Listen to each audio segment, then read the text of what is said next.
Good afternoon, everybody. Welcome back to Dual Coast Podcast. I'm your host, Dan Skoko, over on the East Coast. Got joined by my West Coast co-host, Russ Rogers, and we are joined by very special guest this afternoon, Mikey Taylor. Mikey, thank you so much for being on with us. My pleasure. And let's put it down for the West Coast right now. We'll go 2v1. 2v1 today. That's it. Gotta love it, man. We don't have a lot of Cali people. That's true. On the show. A large majority is East Coast or Midwest. Very true. Okay. I think mainly because of the time. Normally we go at 5:30 a.m., which Tawny declined for you. Your admin, and she stepped to the plate, and then it was 8:30, and then it was noon. So did you wake up recently? Are you, I'm just kidding. I know you. I love it. Listen, I'm a 6 a.m. guy. Right. Sub 6 is tough for me. I'm not going to lie. Yeah. I'm scraping to get hours right now with the young kids. Yeah. And you have how many? I have 4 with our 5th coming next month. Wow. Congratulations. Wow. So it's busy. Listen, you guys know, I love 8 hours. 8 hours feels good. Then it gets, down to 6, and then you're climbing by at 5. And so, 6 a.m. gets me there. Yeah. Yeah. My nephew who lives in Nebraska, he was in the military and recently retired. He flew for the military, and they are pregnant with their 6th. Dang, what a savage. Yeah, and I said, I asked him, Nathan, are you Mormon or what, man? I mean, I mean, even the quarterback, right, who just came back and played for the Colts. I think he's got 6 or 8, something like that. It's unbelievable. Congratulations. We got to get these numbers back up, boys. We're just doing our part as Americans here, trying to get our population numbers up. That's right. Yeah. Dan is, on the verge of, proposing to his gal. Let's go. Any advice? Yeah. Mikey, for Dan? Any advice? Listen, Dan, I'm going to give this to you and anyone listening who is not married yet. I'm going on my 16th year, so I will recognize that I do have time in front of me. The stuff that I learned that is incredibly crucial. Number 1, you have to continue dating your wife. And so a date night once a week needs to become a non-negotiable. That might sound expensive for some. You don't have to go out. You just try having kids. Something my wife and I will do. Last night we went to Trader Joe's. That was our date night, going shopping together. You just have to have something in place where you and her are just connecting, where it's not entirely around the kids. Just that one move alone is going to be huge. So I would say don't forget that one. That's great advice. Great advice. Yeah. I had a buddy, he was up in the Northwest, and this was years and years ago. We were raising kids at the same time, and I recognized that about him. Because once the kids got, of age and they started going out on their own, it's like, how well do you know your wife at that time? That's right. Yeah. So I heed that. That's great, man. Thanks for sharing that. Mikey, that's right. Dan, listen. Listen. Dan, you got this, buddy. Congratulations. I appreciate that. Thank you. I will continue. I'm in the grandkid stage. That's so good. That's so good. So I've got grandkids on dual coast, East and West. So it's awesome. I love that. Congrats. Yeah. Thank you. Yeah. So Mikey, man, thanks for coming on to Dual Coast today. It's a privilege. We're honored. Dan and I are honored to have you. I know that you're a busy guy with all of your endeavors. Most recently in December, coming on as the mayor of Thousand Oaks. You've got a real estate business that you do. You're investing. Commune Capital. It's amazing. You're a former skateboarder. 2 decades of that. And it's amazing. So what I want to do to kind of, even though we've already started, but what I want to do is I'm going to say some names, and I want you to share with our listeners the first word that comes to mind. Okay? Got about 6 of these. Are you ready? Yeah. Eric Costin. Goat. Danny Way. Savage. Bob Burnquist. Brazilian.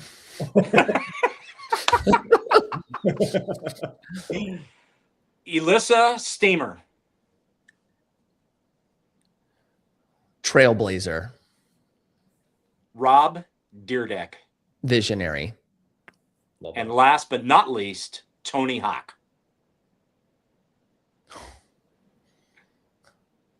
Legend. Awesome. Awesome. That is great. That was- Brazil was my favorite answer.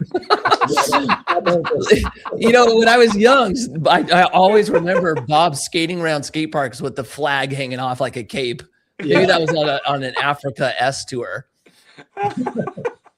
Man, some things just imprinted in your brain, huh? Yeah, exactly, man. Yep. That's exactly right. Real quick, I got to bring this up real fast, Mikey. So I was watching YouTube videos of you, and you did a video about a year ago or so where you were out in Santa Monica, kind of like going up to old skaters and stuff like that and seeing who used to skate and everything and having to do tricks. And one guy thought you were Tony Hawk. Yeah. And you played it off so well, man. Isn't that good? I was like, Tony and I have 15 years between us. Like, dang, really? But I'll take that as a compliment, though. You played off the Twitter thing and everything, and you're like, yeah, man, you should check out my Twitter and everything. I did. I ran with it, didn't I? Ran with it, man. And I was cracking up at that. I was watching all these videos of you skating, and I thought that was hysterical, man. How good is that? Tony Hawk gets people ask him if he's Tony Hawk all the time, and now I'm here getting the same scenario. I'm not even him. Yeah. That's awesome, man. That was great. That's so funny. So funny. Yeah. So, hey, can you just tell us a quick little something on that? Like, what were you doing? Where were you at? This guy approached you. Can you give us just a quick synopsis so it dives deeper into, how helping people to understand that situation as funny as it was? Yep. I'll give you guys a quick overview of a little bit of skate culture. So the Barracks was one of the main platforms on the media side, really early, kind of forefront moving into social media. And they had a filmer with the Barracks. His name was Chase Gabor. He was in big part was a major factor to their success. Chase then created a company, and he had a board that said, I used to skate. And he started creating segments of skaters going out and trying to find people who used to skate and then have them do a kickflip. Yeah. And then they'd win something if they did the kickflip. And so Chase asked me if I wanted to do one of the segments with him. And my first response to Chase was, I haven't been a pro skateboarder for over a decade. These kids don't know me. And he's like, let's just do it. And so I went out with him. It felt in some regards foreign because I hadn't probably done a trick in quite some time. I did get a handful of people that noticed me, which felt good. Nice. And the best moment is when somebody thought I was Tony Hawk. So that clip went viral, actually. I noticed it viral. Yeah, that was fun. So it was cool to, there's two things that's very special in my life right now that I just absolutely love. Number one is the people that I still have relationships with in the skate community and just reconnecting with them and, bringing back old memories and old times. I love that part.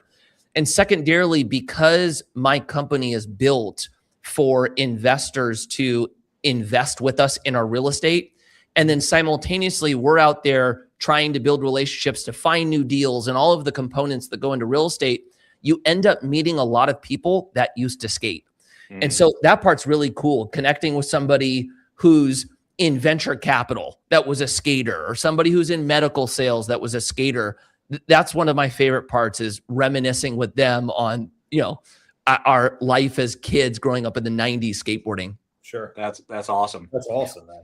Well, yeah, when you and I had a little dialogue back in October about coming on, I told my son, who is 29, and I said, because he was a skateboarder, and I said, hey, you're not going to believe who's going to come on in January. And he's like, who? And I said, Mikey Taylor.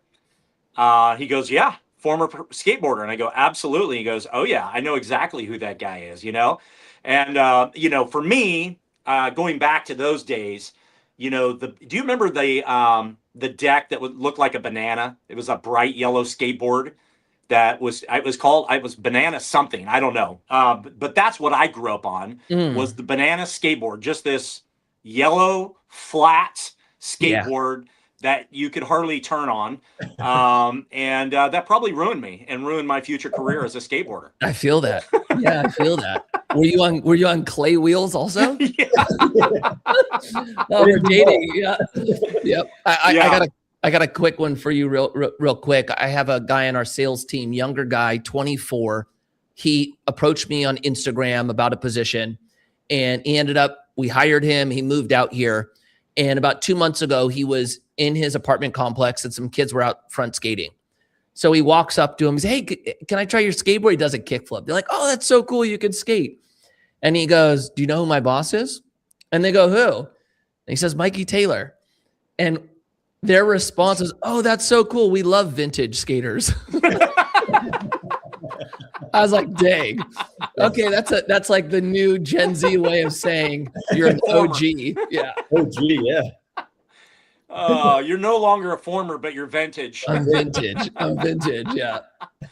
Oh man, I love that. Well, I remember going to a park in Modesto. That's where I grew up in the Central Valley. And we had this one park that had a hill on it, and it just had this zigzag, and I tell you, on that banana board, man, I ate it so many times. And I tell you, I probably just got tired of eating it, and it's like choose another sport, Yeah, listen, the concrete hurts, man. Yeah. Unforgiving. Oh, that's awesome. Hey, quick question. Have you ever been to the Fantasy Factory? Oh yeah, of course. Oh yeah. I was early on the Fantasy Factory. Yeah. So the Fantasy Factory was a spin-off of the Barracks. So the company that I told you, the Barracks, they were one of the first to create a indoor skate paradise and film there. And so Rob took that to the, next stratosphere and launched Fantasy Factory. Yeah, that place was fun. It was an unbelievable show. Yeah. There were so many funny episodes on that.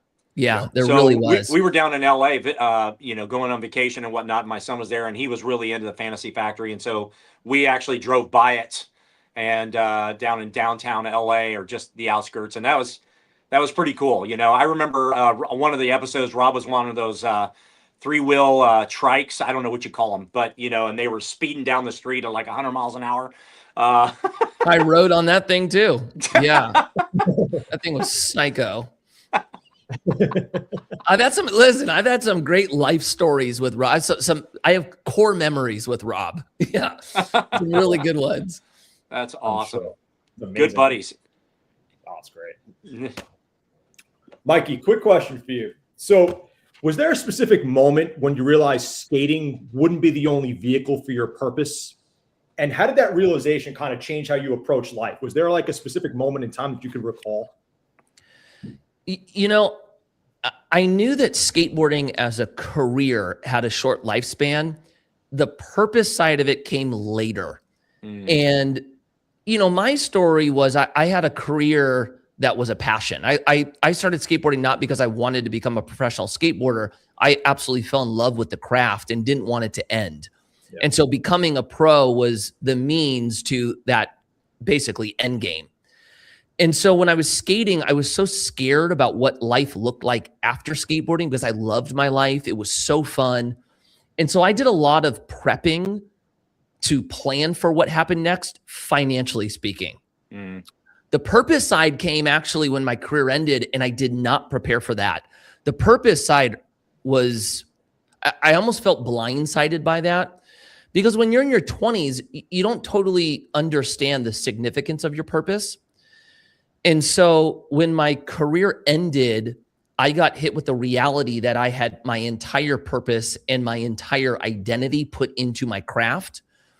And that was difficult for me. I wasn't sure what to do afterward. Yeah. And more importantly, I knew I had a skill set. I didn't even know what game to apply that skill set to. And so that probably took me about 12 months of trying to find myself. And yeah, I wish I knew that early on, that transition probably would have been easier, but I had to go through it in real time. That was hard. And I would say most people go through that when their career ends in their 60s, right? That becomes a big thing for retirement. You retire, and a lot of us put our identity into our careers, and then we're left kind of feeling lost. And I had to approach that in my early 30s as opposed to 60. And what I found was a lot of the people that I was finding, let me think of the best way to say it. The people that I was relating to were in their 60s going through the same thing of retirement. So I'm thankful now that I got an early start to it. And that's something I talk to a lot of kids about now, especially in the pro sports sphere, that when they step out of retirement one and into their second career, the purpose identity portion of that has to be solved. And it is a little overwhelming if you're not prepared for it. Sure.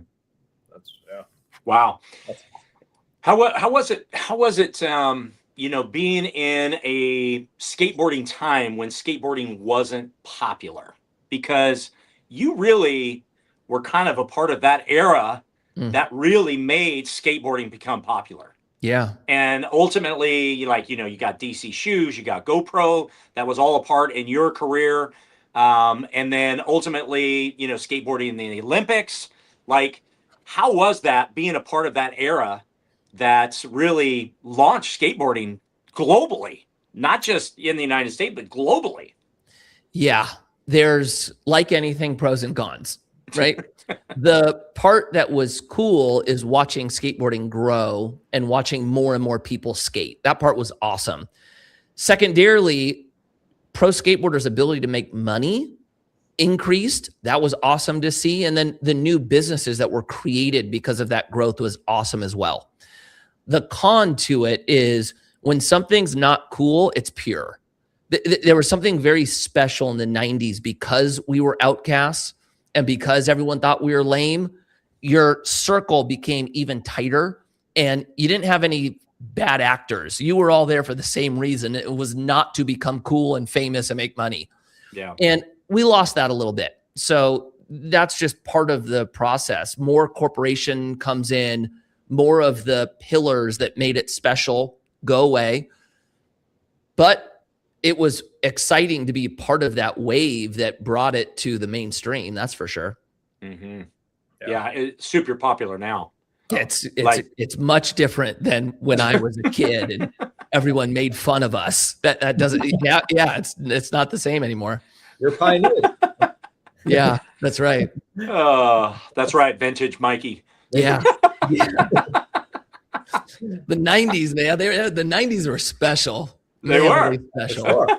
That's Mikey, awesome.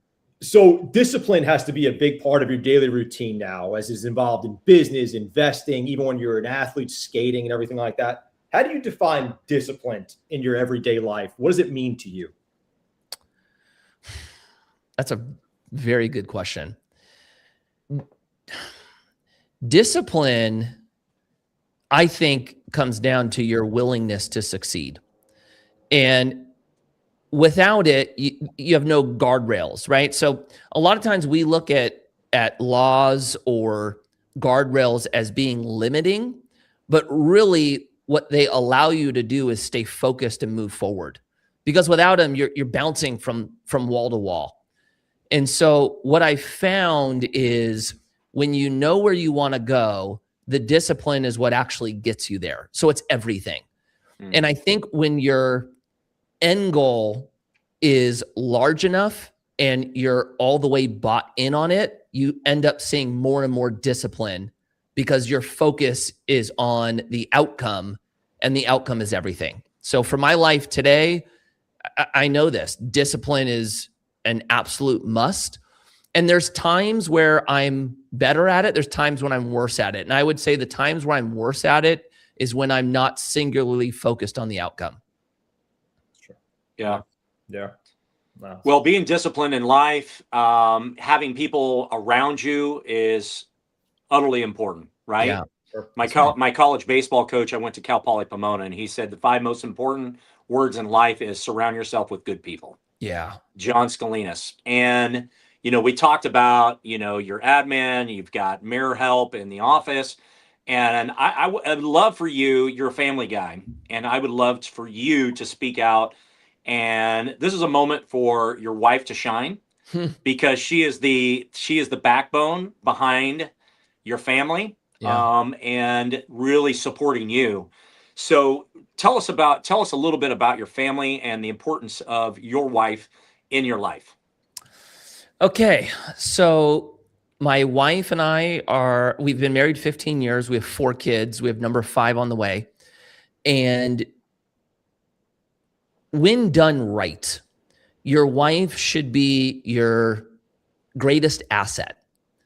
And I think we skip out on that a lot of times when we're dating, and then the idea of getting married, we actually don't do, I think, the justified due diligence that we should do to make sure that our wife or husband is that asset to us.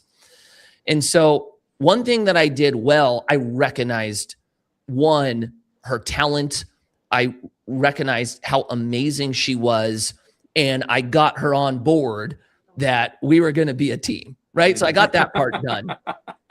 What I had the challenge of that we had to figure out was I started neglecting that asset.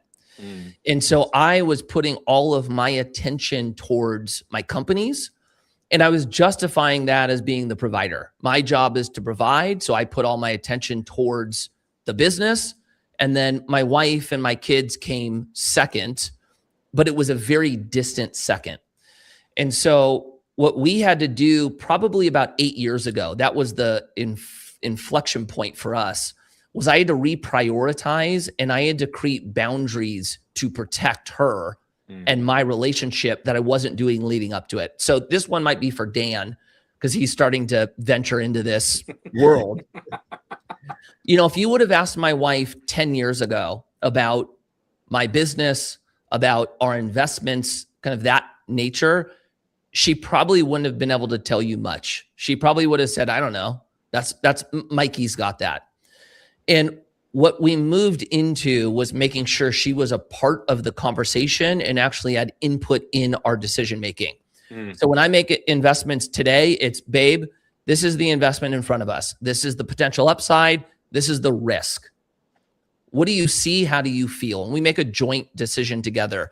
With the business, I bring her into the business now. Babe, this is what's going on. And I make sure that she's a part of that conversation. And then secondarily, I had to start creating disciplines or boundaries on my time with the family. So one model of success that I would have told you worked well for me is that I outworked everyone, especially coming from skateboarding. My whole model to success back then was, if everyone else is willing to skate 4 hours a day, I'm going to skate 8. If everyone else is putting out one part every 5 years, I'm going to put out 4. That's how I tried to win. But it was disruptive on the family side.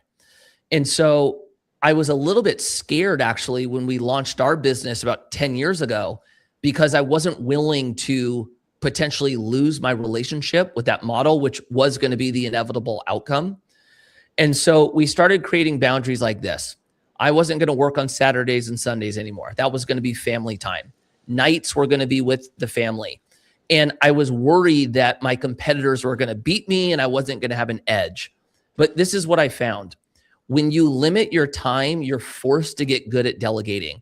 And delegating is the only way for you to build anything at scale. If you want to get past being a solopreneur or doing business by yourself, you have to delegate. And so what I ended up experiencing was a business that grew faster, built this way. And I also got to enjoy a healthy relationship as well. And so those are some of the boundaries that we create. One of the new ones is, even on the weekends when I'm with the family, the phone is now off all Sunday. So my phone is off in a box, and I'm not taking calls. I'm not looking at it. It's nothing. It's entirely family time. And that's been really beneficial for us. So I would recommend that. Make sure you have time to unplug and spend actual time with your loved ones.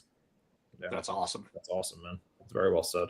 Yeah, I absolutely love that, because family is so important in our lives. And, some people don't, get married. Some people live by themselves, whatever. Right. Right. But, it's so important. And I really appreciate, you sharing those words about your family, because there is a great documentary out right now. It came out a few weeks ago on John Elway on Netflix. And it actually goes through and talks about his career, but it talks about his family life, where he was really dedicated to the sport And the family was definitely secondary in that. Mm. And even when they went out to restaurants, people would approach him, and he felt like it was really important for him to give them their time. Right. But I value greatly what you just said about turning the phone off on Sunday, spending quality time with your wife, your family, and it's healthy. Yeah. It's healthy for you. It's healthy for your family. It's healthy for your kids. Yeah. And you know what else I realized through this, and I think it'll be beneficial for anyone who's, if my world, a lot of it is dealing with investors. If you're in sales, if you're in some type of like growth style job, it's almost counter intuitive to think that if you're not answering somebody's call, you're losing opportunity. But what I found is people respect you more when you have boundaries. And so that was a concern for me. I have almost 700 investors, and I definitely was concerned that if somebody called and I wasn't available, did that mean they weren't going to want to invest with us or wouldn't want to work with us? And it's interesting what happens when somebody tries to reach you Friday at 7:00 and you do not respond to them till Monday morning. They actually end up respecting you more. It's an interesting thing that happens. So if you're somebody who feels like you're going to lose opportunity because of boundaries, the opposite happens. Yeah, that's interesting. It's great. Business phenomenon. Yeah. Yeah. Right. It's like, okay, wish I learned that in my 20s. Mikey, from an early age, you performed on a lot of big stages. And even today with your business and Commune Capital and building it, you've experienced a lot of pressure. How do you personally manage that pressure when the stakes are really high in those situations? I would say there's two parts to it. From the actual, to get into like tactics of managing pressure, I think it comes down to responsibility. And responsibility and reps. It took me time to get to where I am today. I didn't just like wake up and go, okay, I've got $350 million of investment with me. Yeah. It was a very slow build to get here, which meant I got good at managing a little bit of responsibility and then a little bit more and then a little bit more. And so I think it's the idea of if you're responsible with little, you're put in a position to be responsible with a lot. But jumping all the way into it, I think that's where you run the risk of taking on more than you can handle. And then secondarily, I think the bigger factor for myself is really a faith in God. It's the idea that none of this is mine anyway. It's his plan, and I'm called to be responsible and steward it well. And so I think there is a lot of peace actually when you can get into the position of letting go of the fake control that we feel like we all desire and giving that to what I believe is our creator. That has been very freeing and has actually taken a lot of pressure off of my shoulders, just understanding that relationship. Wow. Yeah.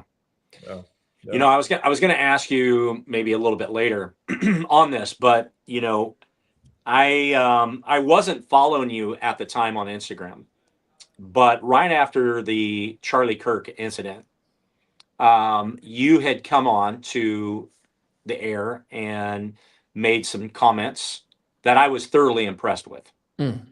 And I started following you. And one of the statements is because of the statement that you made about God, all of a sudden you wake up and you got like 80,000 less followers. Yeah. But you remember making that statement? Hell yeah. And then, you wake up the next day and you've got thousands of new followers because of the statement that you made. Yeah. And it impressed me with the stance that you took. And I simply just DM'd you.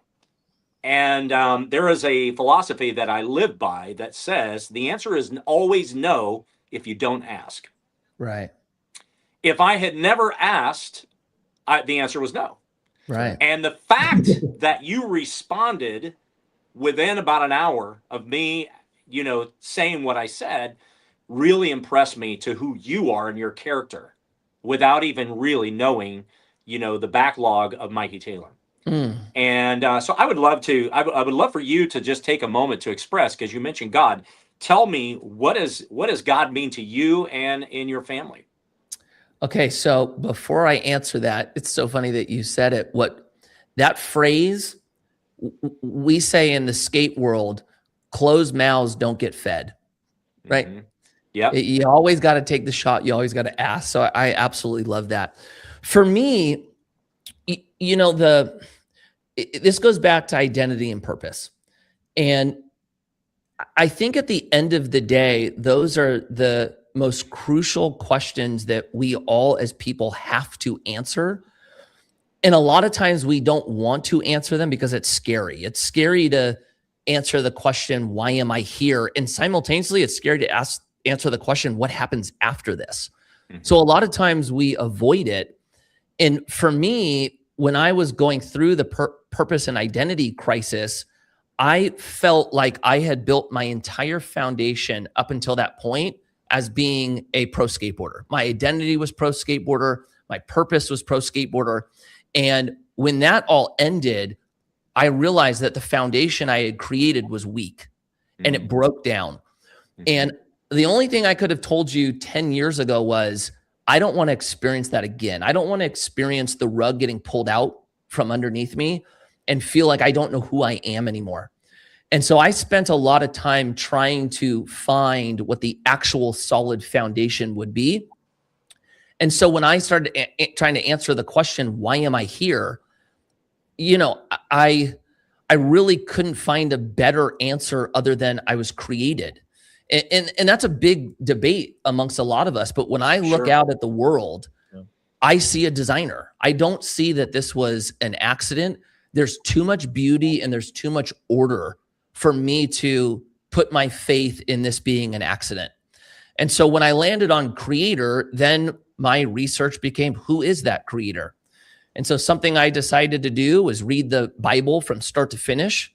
And that is when I had a 0% doubt that my creator was God. And that's when I started directing my purpose in alignment with his. Mm. And that is the center focus point for our family. That, you know, I want my kids more than anything to see how my wife and I's relationship looks, and as an example to really Christ's relationship with the church and our relationship with the Father. And so I would say that is the utmost importance for us. And if my kids take anything away from us, that's what I'd hope it would be. Mm.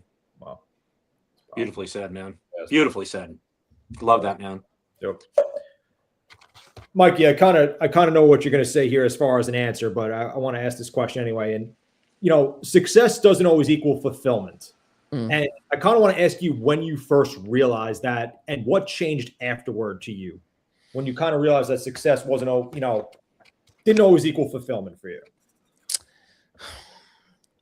So it's interesting because a lot of us tie success to dollars, Yeah. right? It's usually a financial hurdle.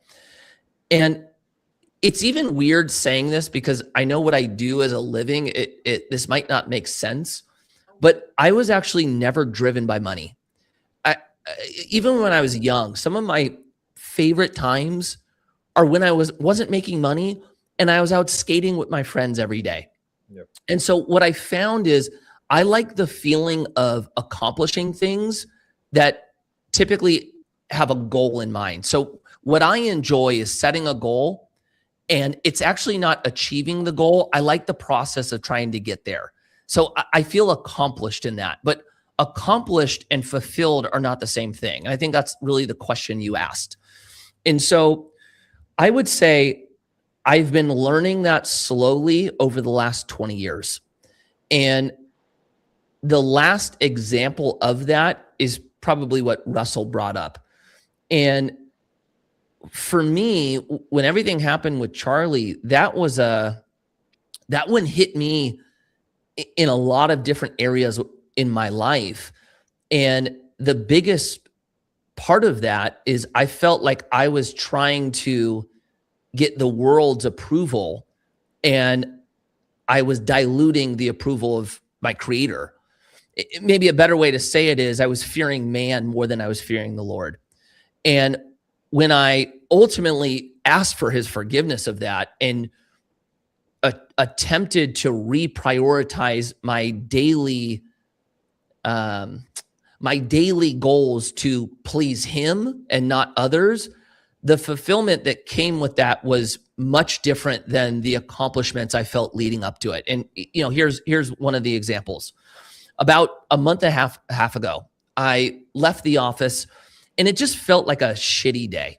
I felt like I didn't get stuff accomplished. I felt like I wasn't locked in. And I walked out of my office into my car just feeling down. And before I drove away, I picked up my phone and I just peeked at Instagram and I had some DMs. And the first DM I looked at was somebody who said, Mikey, I just got to tell you, I was a Christian. I grew up a Christian, and my outlook was always to be an example to my friends of what a blessed life looks like when it's in alignment with the Lord. And over time, I started giving in on certain things to be more like them. And if I'm being honest with you, I don't look any different from them. And just seeing you post over the last 2 months about this, it is kind of re-engaged a fire inside of myself to really start living a different way from the world. And I just want to thank you for that.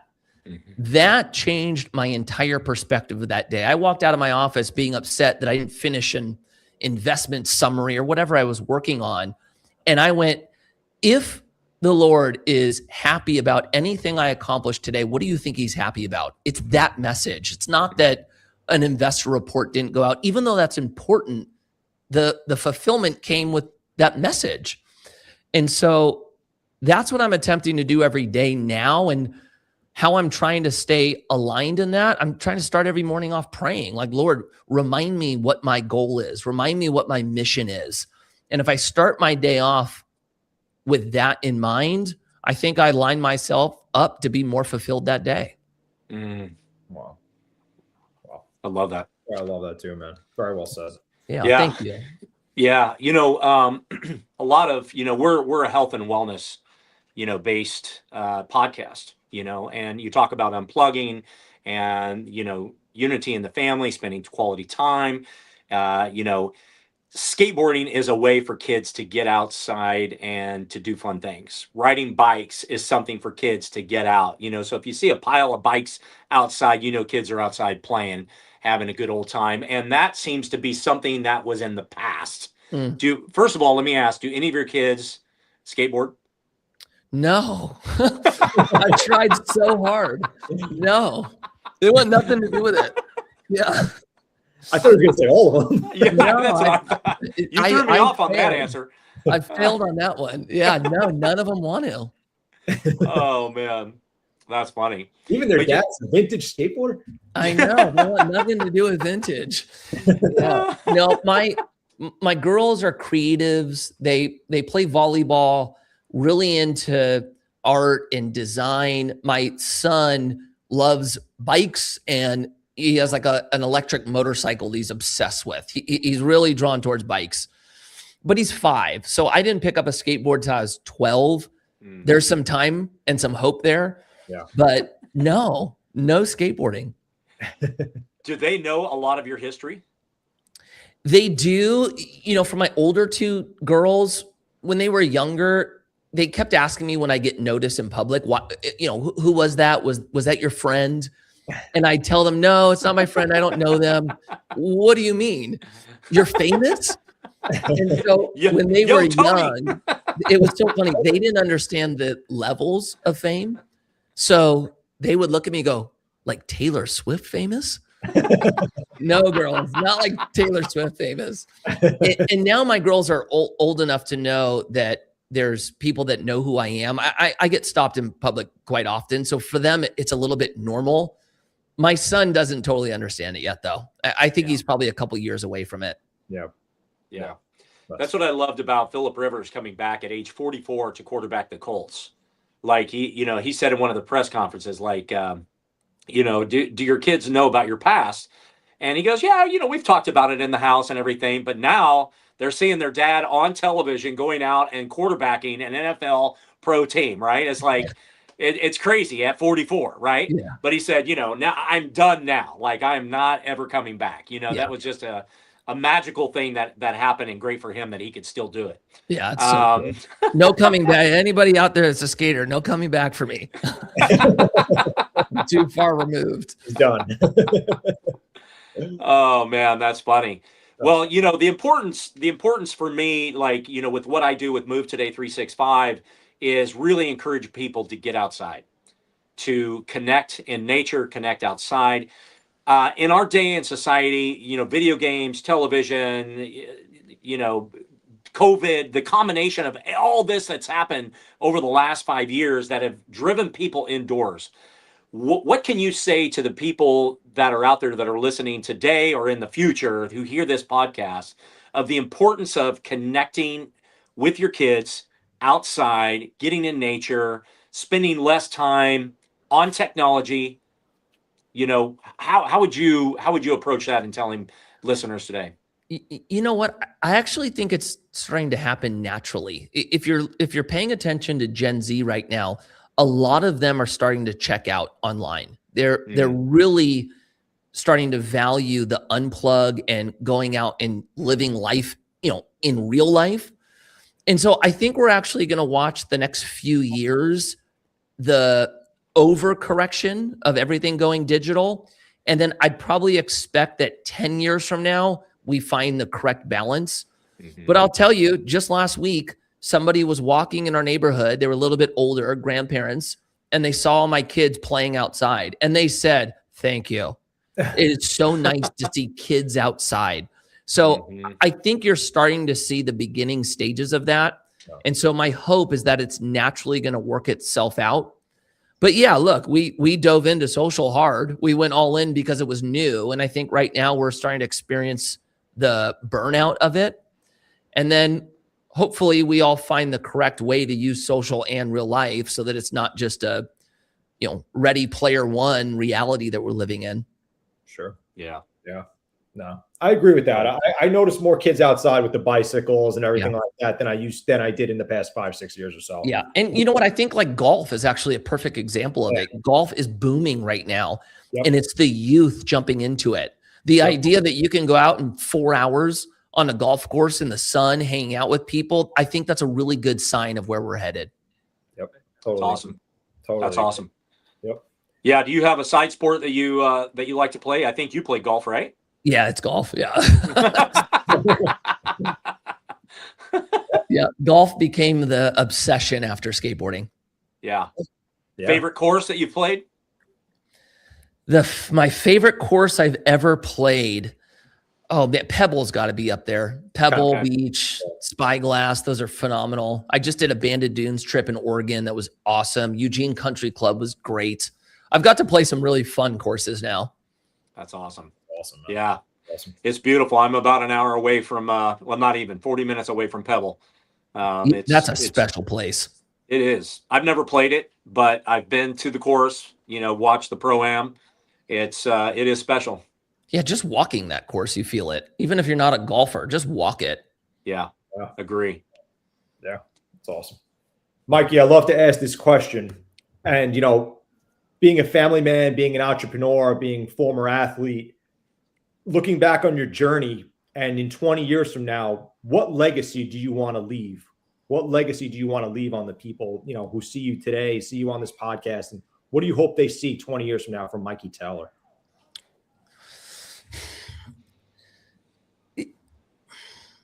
I think the same desire I had when I left skateboarding is still what I would hope would be in play 20 years from now. And that is the idea that if a kid who graduated high school, became a pro skateboarder, and then was able to start a brewery and sell it to Miller Coors, and then start a investment firm that's got almost $500 million of assets under management, and then became the mayor of a city, can do it, then so can I. And so I think that's my goal, that just to be the encouragement that if others see a normal guy that figured out a way to do it, then I can as well. Mhm. Almost like the Tupac statement, right? Tupac famously said, I don't think I'm going to change the world, but hopefully I'm the one who sparks the idea in the next generation to do it. I would be very happy if that was what I accomplished while I was here. Yeah. Yeah. Yeah. Yeah. Do you?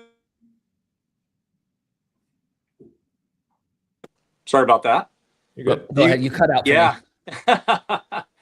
No, I love that. And have you ever thought about telling your story through a book? Yeah, I have. I think I will at some point. I've been thinking about that for quite some time. I just have to make it a high enough priority to carve the time out to do it. And Yeah. I'm in a moment right now where I have no other time to give. So I either need to sell something or position something I'm doing to run without me to free up some time to do it. But that's something I'd like to do in the future. Yeah. Yeah. Well, when you describe all that you've done, right, and you look at your story of Mikey Taylor, like it's pretty phenomenal when you think about it. And the stories that you can tell, the people that you've met, the people that you've inspired, the businesses that you've started, you've launched, and signing contracts, you name it. You've done all of this stuff, and then managing almost $500 million. It's a pretty incredible story. And then becoming mayor. Like, how in the world do you find time to become mayor of Thousand Oaks? How is that possible? Yeah. You're still wondering? Yeah. What do they say? If you want something done, give it to a busy person. Like, here's something that's interesting. When I decided to run, I probably felt exactly how I feel right now when you asked me the question about doing a book. I don't have time for this. How am I going to do this? And I end up getting elected. And for the first 3 or 4 months, my life was nuts. It felt like I was just trying to survive, trying to keep my mouth barely above water. And then before you know it, you create systems and you bring people in to help. And then my life was on autopilot. And then I'm now experiencing the next iteration, which is, okay, I now became mayor and now there's more responsibility and more time. And I have a feeling I'm in that 3-month window of trying to figure it out. And then hopefully by April, it's normal and I'm on autopilot again. So maybe a book is in my cards sooner than I think. Yeah. But I guess it's the idea of don't test something by putting your feet in the water, just jump in the deep end. And if you know how to swim, you're forced to swim. And so maybe that's what I do. I force myself to swim. Yeah. That's it. Yeah. That's it. Yeah, it's. I mean, your story is pretty remarkable. Incredible. And when you think about it, and I know you're living it. It's you, right? You're living it. But us from the outside looking in and looking at your life, it's like when you begin to break it down, like there is a lot of value that you can bring into people's life through that tool. Right. So I want to be the one to encourage you at some point, carve out that time. I will remember this and I'll make sure that you're in the beginning of how we got here before I write the book. Right? Dan and Russell in 2026 really encouraged me to do this. So here we go, boys. That's it, man. Yeah. It's funny, man, because even though it's my life, in a lot of ways, I feel like a spectator as well. Like I know me, like I know what I'm capable of. And I look at myself going, how the heck did this happen? And I think that's even more of a statement of my faith in God. Like I couldn't do all this alone. This makes no sense, Yeah. It's incredible. No, it's incredible. That's awesome. Mikey, we usually close out this show with a statement / question / quote, however you want to call it. And that quote is, wellness is not about perfection. It's about progress. What does that statement mean to you? Well, I think that statement's our life in general, right? It's the pursuit of perfection, but it's recognizing that perfection is never actually accomplished. It's the process side. So with health, it's going to be progress on the pursuit to perfection that will never be accomplished. With finance or investing, it's the same exact thing. Even when you go through like the faith side, our whole life here is a journey of sanctification, right? It's progress to be the best version of ourselves, recognizing that we'll never achieve that ideal.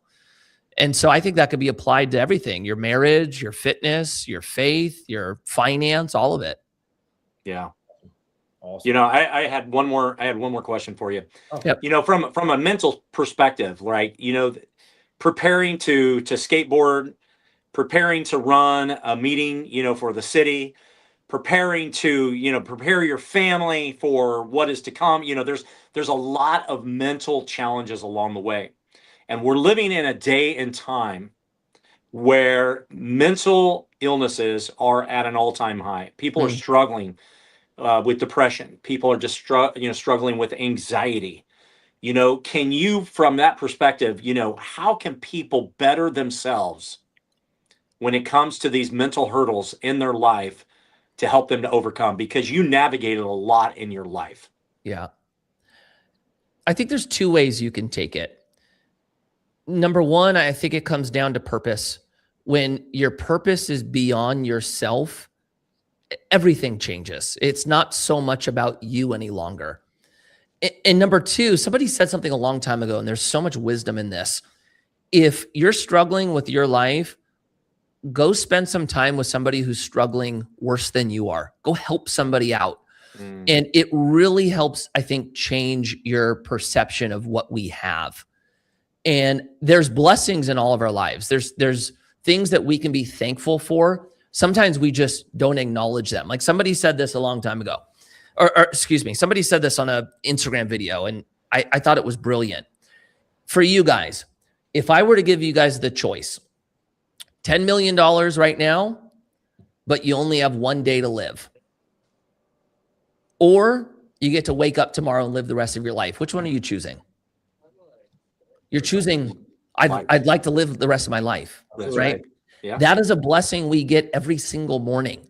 And if we aren't willing to exchange the next day for 10 million, a billion, whatever, make the number whatever you want, that's one key factor that we can be thankful for every single morning. I got to wake up today and live this life, right? Yeah. And then simultaneously, if you can add on helping others that are going through bigger challenges than yourself, that's a part that will change your life as well. And then if you're really trying to solve the problem, I think it comes down to purpose. Yeah. Love that. Amazing. Yeah. I love that. Mikey, it's been incredible. It has.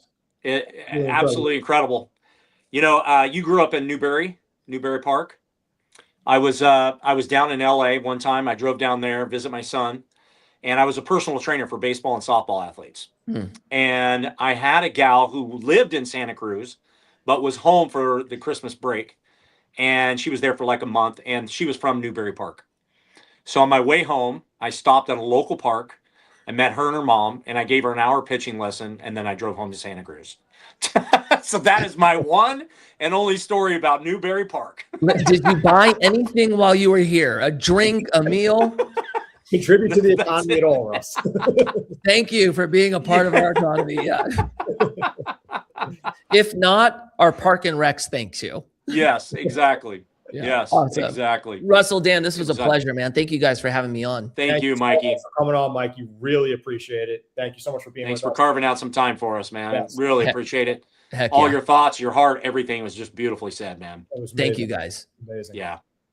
All right, buddy. You take care, man. Perfect. All right.